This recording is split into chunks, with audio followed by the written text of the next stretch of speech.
Why didn't you tell me?" His voice is a mix of anger and confusion. He was so embarrassed and surprised as customers and the staff of the restaurant gazed at him as he shouted. He quickly calmed himself and walked out of the canteen. In the early 2000s, Obiajalu, a small town in Africa, was bustling with life and youthful energy.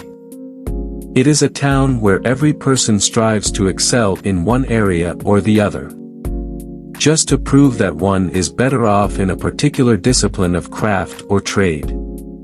It was in this town, Chinedu and Chichi met during their high school period. They were firstly fond of themselves, seeing how their classmates shortened their names whenever they called either of them Chi, and the individual's outstanding performance in the area of each specialization. Chinedu, a star football player known for his agility and leadership on the field, and Chichi, an aspiring home economist, with a gift for baking and cooking very good meals during their practicals and even at home. Their friendship started when they were in Part 4 in high school and continued till their graduation from high school. Their friendship story captivated everyone around them. Both friends were inseparable. Their friendship story begins under the ancient baobab tree near their school, a place where students often gather to relax and socialize. Chinedu, after a rigorous football practice, first notices Chichi sitting under the tree, engrossed in her preparation for the next cooking competition coming up in their school. Intrigued by her concentration and the delicate recipes she was itemizing, he approached her, curious to see what she was preparing to do. "What are you itemizing?" Chinedu asks, his voice breaking the silence. Chichi looks up, startled, but soon, a smile spreads across her face. "Just recipes items," she replies, holding up her item notebook to show him. "Are all these items for school practical alone?" asked Chinedu. From that moment, a bond begins to form between them. Chinedu was drawn to Chichi's quiet passion for home affairs, while she admires his determination and spirit on the football field. Chinedu's football matches have become a regular event for Chichi. She cheers him on from the sidelines, her item notebook always in hand to remind her of the next line of activities before the next food practical. After the games, they often walk home together, discussing their dreams and future plans. "One day, I want to have my own restaurant," Chichi confides in Chinedu one evening. "And maybe even travel the world, cooking in different places for big occasions and people." Chinedu smiles, squeezing her hand. "And I'll be right there with you, cheering you on, just like you do for me." They both went home first at Chichi house. After dropping her school bag, she offered to accompany Chinedu to his house too, which he welcomed warmly. Reaching Chinedu's place, he too dropped his school bag and told her that he will walk her home. They repeated this up to 3 times before they finally agreed to part for the day. This attitude usually becomes their practice every evening after school. Chinedu and Chichi's school life isn't just about football and cooking practical alone, they are both dedicated students with ambitious goals. They often study together, finding a quiet corner in the school library or under the baobab tree. Chinedu helps Chichi with her math homework, while she assists him with his English essays. Their mutual support strengthens their bond and builds a foundation of trust and respect. Obiajalu is a town rich in culture and tradition, and Chinedu and Chichi are active participants in community events. They take part in cultural dances, local festivals, and school plays, often performing together. During the annual New Yem festival, they dance together in vibrant traditional attire, their synchronized movements a testament to their deep connection.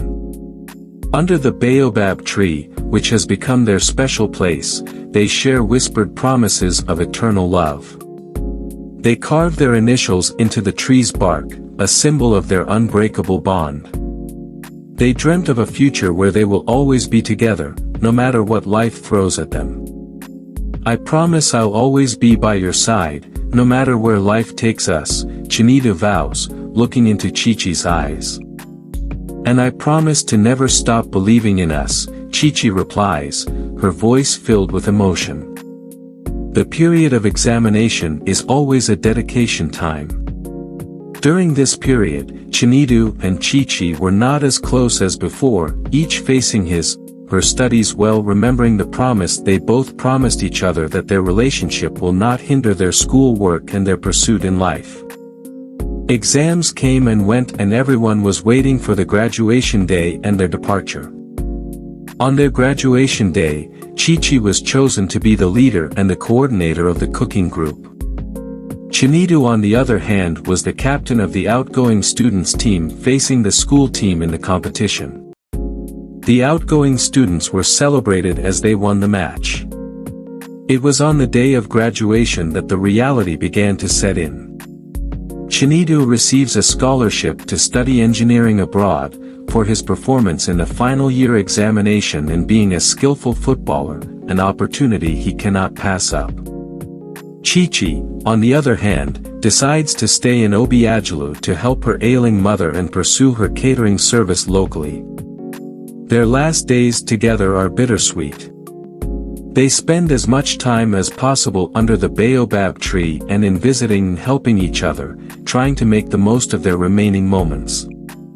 The day before Chinedu leaves, they have one final, tearful conversation.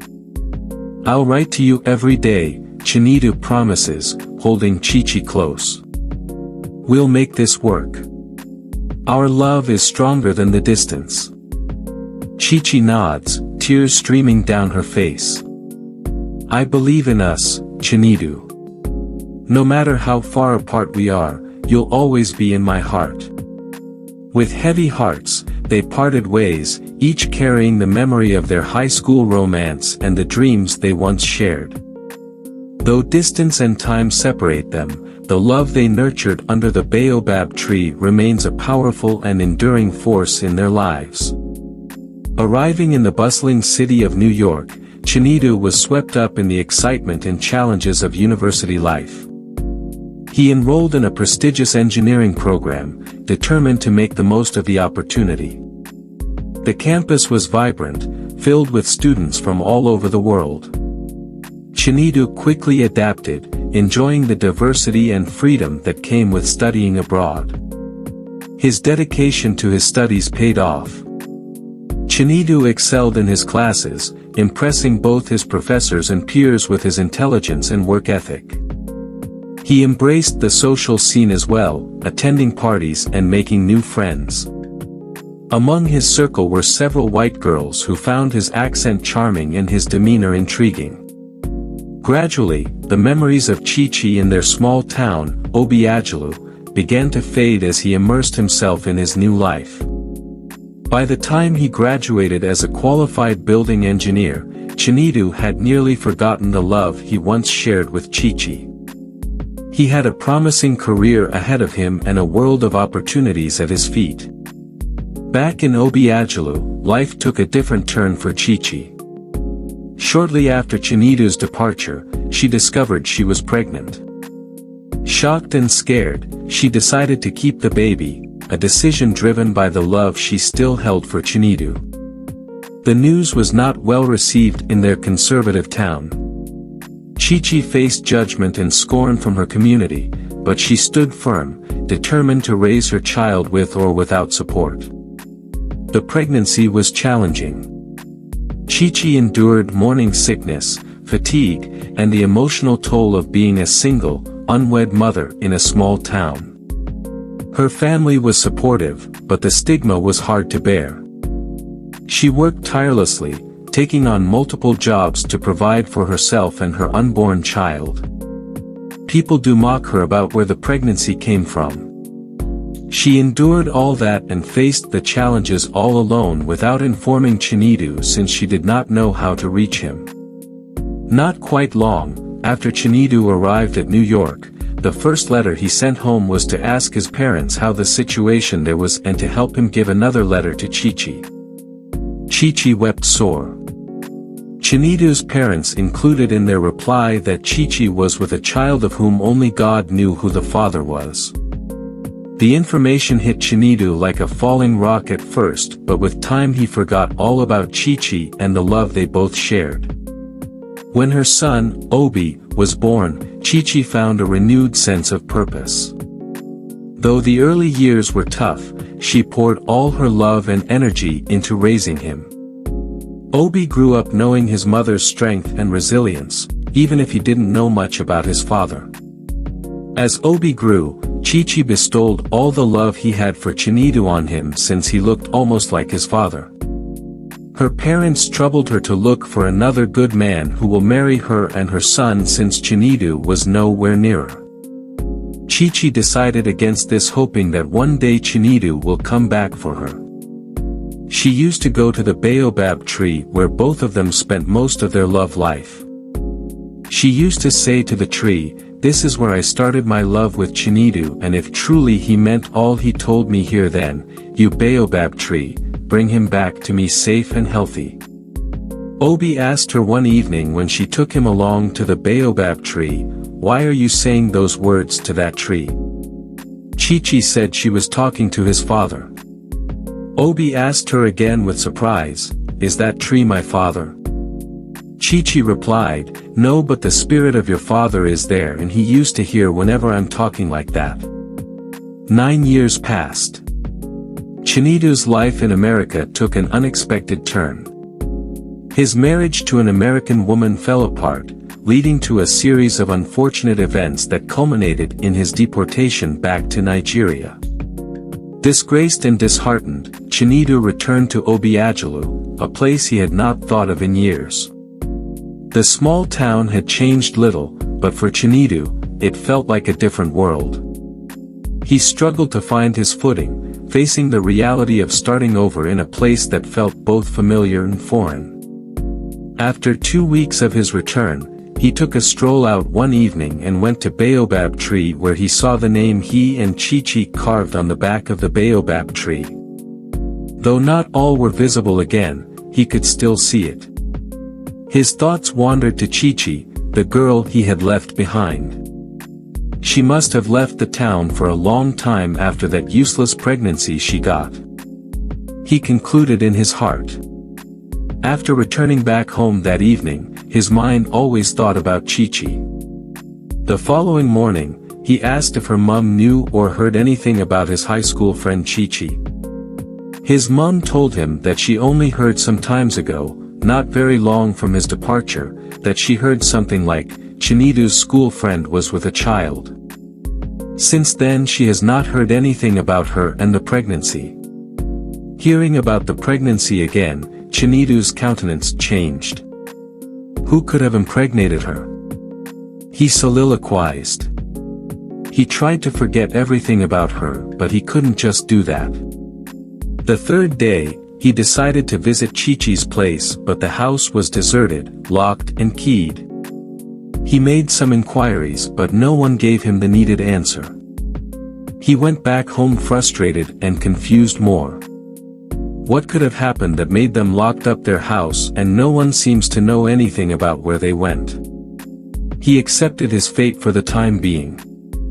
It was on a quiet afternoon that Chinedu decided to visit the old baobab tree. As he approached, he saw a young boy playing nearby. The boy's laughter was infectious, and Chinedu couldn't help but smile. The boy reminded him of the story his mum used to tell him about what he used to do when he was small. The way he used to play football and fought every other little child around. But his smile faded when he saw the boy was backing him. As Chinedu reached the baobab tree, the boy ran to his mother, who was just leaving the tree spot after she had said the usual words. Chinedu could only see the back view of both. Chinedu couldn't rest. As he was thinking about the boy, he was also thinking about Chichi. Could it be Chichi and her son that he saw at that baobab tree place? He went to Chichi's place again, but there was nothing to gather yet. He decided to visit the baobab tree more often. When it was around 3 months of his arrival at Obiajalu, he had been getting some connections from other bigger towns. Later, he got a job with one building company in the state capital. He resumed the work, but he used to spend 2 weeks at the state capital before coming for the weekend at Obiajalu. On one particular occasion, the company had work in the outskirts of the city and Chinedu was to supervise the site. On arriving at the site, they found a small canteen to eat. The first taste of the food reminded Chinedu of Chichi practical soup while in high school. After the food, Chinedu will never end the story about the food and how related it is to his friends' kind of practicals in high school. He likes the taste a lot. The canteen is now their regular eating place whenever everybody is at the site. The third day Chinedu took a bold step to ask about the owner or the supervisor of the restaurant, of which he was told she has not come back from the market. He went back to the canteen before closing from work that day to find out if he might see the owner or the supervisor of the canteen. The restaurant was buzzing with customers, and Chichi was busy in the kitchen, overseeing her staff. She had just finished preparing a special dish when one of the waiters came in, looking flustered. "Madam, a customer wants to see the cook." "He's insistent," the waiter said. Chichi frowned but wiped her hands on her apron and headed out to the dining area. As she approached the table, her heart skipped a beat. There, sitting and looking as handsome as ever, was Chinedu. "Chinedu," she whispered, her voice barely audible. Chinedu looked up, his eyes widening in surprise. "Chichi." "I said it." "What did you say?" Chichi chuttled. "I said, the taste is a familiar taste of your practicals back in high school," Chinedu replied. They stood there for a moment, just staring at each other. Chinedu was the first to break the silence. "It's been a long time, Chichi. I never expected to find you here." Chichi smiled, though her heart was racing. Life has a way of surprising us. "What brings you back to Nigeria?" Chinedu sighed. "I needed a fresh start. Things didn't work out for me abroad, thanks to the certificate I have acquired already." Chichi nodded, understanding the unspoken pain in his words. "I'm glad you came back. It's good to see you." Their conversation was interrupted by Obi, who came running into the canteen, calling for his mother. Chinedu watched as Chichi picked him up, his heart pounding in his chest. The boy looked strikingly familiar. "Is he?" Chinedu started, his voice trembling. Chichi nodded, tears welling up in her eyes. "Yes, Chinedu. This is Obi, my son." Chinedu sighed. A bit of countenance changed in him. "Wow. He's now a big boy. I thought as much. I heard something back then that you were pregnant. It was so painful for me that you soon forgot all our promises in less than a year of my absence. That was what made me move on with the white girl I married over there. I never thought of coming back to Nigeria again so that we will not be able to meet again." Chichi was silent as Chinedu was just doing the talking. Tears streamed down her cheek as he faced Obi and told him. "Obi, meet your father that I have been telling you about, who lives abroad." "My son." "Please stop, if it's a joke," Chinedu said with a down face. "How can I be his father when I was not around? Please and please, don't play pranks here." Chinedu greeted Obi warmly and carried him up to his chest, looking at his face very well. He could see much resemblance but was still doubting. Chichi walked away from Chinedu as she drew Obi from his hug and told him that she will be going to the Obiajalu on Saturday and stay till Sunday evening. If that will be convenient for him, he can come so that they meet together under the old baobab tree. Everything seems unreal to Chinedu, who was just standing watching them go. Is it true? I have a son of a whole 8 years plus unknown. Why should Chichi have acted in such a way?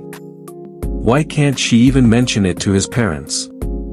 Oh, the boy looks exactly like my childhood days. Chinedu was carried away in his thoughts as he felt the world tilt on its axis. He had a son, a boy he never knew existed. His mind raced with questions, and he could barely contain them. Why didn't you tell me? His voice is a mix of anger and confusion. He was so embarrassed and surprised as customers and the staff of the restaurant gazed at him as he shouted. He quickly calmed himself and walked out of the canteen. Wednesday to Saturday of that week was like eternity. Chinedu couldn't sleep soundly again. His work on the site was no longer done properly for the remaining 3 days. All his mind was on how to discuss this whole matter with Chichi. He decided not to go to the canteen to eat until he knew the whole truth about Chichi and her boy. Chinedu had been waiting for more than 1.5 hours under the baobab tree. Floods of thoughts were flowing in his mind, before Chichi came with her son, Obi. They greeted each other as they sat under the baobab tree, remembering the old days in high school. Chinedu asked, "What exactly happened in my absence and how should I be Obi's father?" Chichi took a deep breath, then she began to tell him everything. "I discovered barely a month after your departure. It was a shock I least expected. Just that intercourse that we had together on the eve of your departure was what led to the pregnancy. I tried to watch it for the next 2 months before I was certain it was a pregnancy. My parents were mad at me and told me to go and get rid of it by all means. The shame made me stay indoors for weeks without going out. Chinedu, I endured shame, rigor, sicknesses, poverty and difficulties. Why didn't you tell me?" Chinedu asked, his voice a mix of anger and confusion. Or, why didn't you tell my parents at least either? Chichi took her breath and said, "I wanted to, but you had already left and I don't know how your parents will receive such news. I didn't want to hold you back. I thought it was best to bear the pain of the pregnancy and nurse the child, with the support of my family before you come back." Chinedu's eyes filled with tears. "I missed 8 years of his life, Chichi. 8 whole years." Chichi nodded, her own tears falling. "I know. And I'm deeply sorry. But I did what I thought was best for both of you." She equally told him of her fears, the struggles of raising Obi, the nights she wished she could reach out to him, and the joy of watching their son grow. Chinedu listened, his heart aching with every word. She also told him the decision of her parents to relocate to the nearby village because of the shame her pregnancy brought to the family. 3 years after the birth of Obi, she was connected to a baker in the state capital whom she served for 2 years before establishing her own. The revelation hit Chinedu like a tidal wave. He had a son, a boy he never knew existed. The initial shock gave way to a torrent of emotions: joy, regret, anger, and love. He looked at Chichi, seeing her in a new light. She had raised their son alone, built a life for herself, and never once reached out to him. Over the next few days, Chinedu spent every moment he could with Obi. He wanted to make up for lost time, to be the father he had unknowingly missed being. Chichi watched them, her heart swelling with pride and relief. She had feared this moment, but seeing them together made everything worthwhile. Returning back to the state capital, the work was going on at the site and Chichi Cardian still flooded in customers as ever. They were able to use the period of the work at the site to reconcile, play, discuss and familiarize themselves together again. Over the following months, Chinedu worked hard to rebuild his relationship with Chichi and to earn Obi's trust. He got another job in a big construction company, using his skills to contribute to the company, which was appreciated by the company. Chinedu and Chichi spent long hours talking, healing old wounds and rekindling their bond. Chinedu and Chichi started to rebuild their relationship, not just for Obi's sake but for themselves. They spent long hours talking, sharing their experiences and dreams. Chinedu admired Chichi's strength and resilience, while Chichi saw the determination in Chinedu's eyes to be a part of their son's life. Their journey was not easy. There were moments of tension and misunderstandings, but they faced them together. Chinedu's return had given them a second chance, not just at love but at being a family. As Chinedu and Chichi grew closer, they realized they wanted to spend the rest of their lives together. Their decision to marry was met with joy and excitement from their families and the entire community. The wedding preparations began, and it was to be a grand affair. On the day of the wedding, the town buzzed with anticipation. Friends and well-wishers from all around gathered to celebrate the uncommon union of Chinedu and Chichi. The ceremony was held in the town's largest church, beautifully decorated with flowers and traditional ornaments. Chinedu stood at the altar, his heart racing as he waited for Chichi. When she appeared, walking down the aisle in a stunning white gown, he felt a surge of emotion. She looked radiant, her eyes shining with happiness. As they exchanged vows, there was not a dry eye in the church. Their love story, filled with trials and triumphs, had touched everyone's hearts. The reception that followed was a joyous celebration, with music, dancing, and feasting. Chichi's catering team outdid themselves, and the food was the highlight of the event. Chinedu's engineering projects took him around the country, but he always found time to return home. He became involved in Obi's life, attending school events, helping with homework, and simply being there. Chichi's catering business continued to thrive, and she found joy in the little moments with her family. One evening, as the sun set over their hometown, Chinedu and Chichi sat on the porch, watching Obi play. Chinedu took Chichi's hand in his, a silent promise of love and commitment. "We've come a long way, Chichi," Chinedu said softly. "I'm grateful for this second chance." Chichi smiled, leaning her head on his shoulder. "So am I, Chinedu. So am I." And as the stars began to twinkle in the sky, they knew that their journey was just beginning, a journey of healing, love, and new beginnings. Years passed, and Chinedu and Chichi built a life filled with love, laughter, and shared dreams. They never forgot the twists and turns that brought them back together, nor the lessons they learned along the way. The baobab tree always serves as a point of reverence along their journey. Their journey from high school friends to soulmates was a great lesson of determination, dedication, self-denial and endurance, of love and a true human spirit, and the magic of rediscovering love in the most unexpected places. As they stood hand in hand, watching the sunrise over their hometown, they knew that they had found their true home in each other. And with that, they stepped into the future, ready to face whatever came their way, together. Thanks for watching today's story. I believe you enjoyed every bit of it all. Now I want you to do me one favor, subscribe to this channel, like and turn on the notification bell if you have not done so that whenever I release my next video, you will be notified immediately. See you soon.